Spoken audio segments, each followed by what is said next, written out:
Pernahkah kamu bertanya-tanya bagaimana mesin bekerja, bagaimana es mencair, atau bagaimana makanan dapat dimasak? Jawabannya ada pada sains yang disebut termodinamika.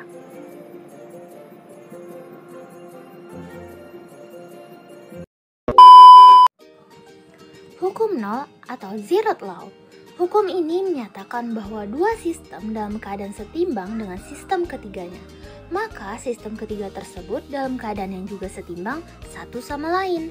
Yang artinya apapun zat atau materi benda akan memiliki kesetimbangan termal satu sama lain. Atau bisa dikatakan kesetimbangan termal berlaku secara universal. Hukum termodinamika 1 atau hukum kekekalan energi. Hukum 1 termodinamika menyatakan bahwa energi tidak dapat diciptakan maupun dimusnahkan dan hanya bisa diubah bentuk energinya saja. Oleh karena itu, dalam hukum ini didapat persamaan. Delta U sama dengan Q kurang W, yang artinya perubahan energi dalam bentuk U sistem merupakan jumlah energi kalor Q dalam sistem yang dikurangi dengan kerja W yang dilakukan oleh sistem. Dengan Q bertanda positif jika sistem menyerap kalor, Q bertanda negatif jika sistem melepas kalor, W bertanda positif jika sistem melakukan kerja, W bertanda negatif jika sistem diberikan kerja. Hukum termodinamika 2 berkaitan dengan arah reaksi sistem. Hukum kedua termodinamika menyatakan pembatasan perubahan energi di mana alur kalor suatu objek dengan sistem memiliki sifat alami, yaitu kalor mengalir secara alami atau spontan dari benda yang panas atau bersuhu tinggi ke benda yang dingin atau bersuhu rendah, dan sebaliknya, kalor tidak akan mengalir secara alami atau spontan dari benda dingin ke benda panas tanpa dilakukan usaha.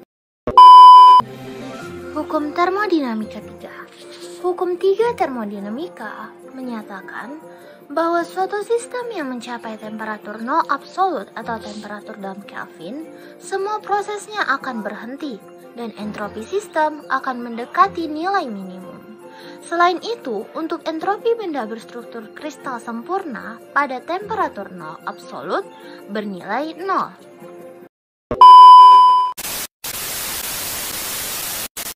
Lalu, bagaimana penerapan termodinamika dalam kehidupan sehari-hari? Misalnya saja pada pemakaian AC. AC mengubah energi listrik menjadi energi kinetik pada kondensor yang berfungsi untuk membuang panas refrigeran ke lingkungan. Kemudian, mengubahnya menjadi energi kinetik pada evaporator yang berfungsi memberikan udara dingin pada ruangan dengan cara perpindahan panas ke ruangan. Dan kemudian mengubah energi kinetik pada kompresor yang berfungsi memberikan tekanan pada refrigeran. Itu semua adalah penerapan dari hukum pertama termodinamika.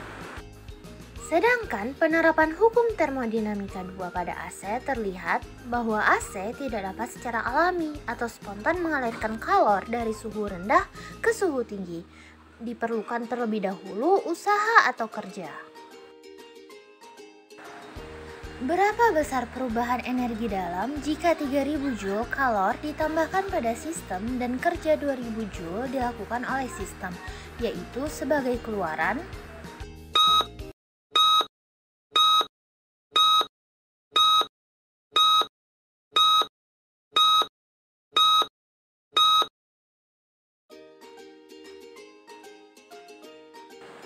jika diketahui dari soal Q adalah 3000 Joule dan W-nya adalah 2000 Joule. Maka, berapakah delta U yang diperlukan? Maka, untuk mencari delta U digunakan rumus Q dikurang W. Dengan Q 3000 Joule dikurang dengan W 2000 Joule, maka didapatlah hasil delta U sama dengan 1000 Joule. Ternyata hukum-hukum termodinamika itu erat kaitannya ya dengan kehidupan sehari-hari. Dengan video tadi, diharapkan kamu dapat memahami macam-macam hukum termodinamika dan penerapannya dalam kehidupan sehari-hari. Memahami hukum termodinamika ini nantinya akan membantu kamu dalam memahami berbagai bidang ilmu seperti teknik fisika, teknik kimia, dan lain-lain. Sekian saja video pembelajaran kita hari ini. Sampai jumpa lagi.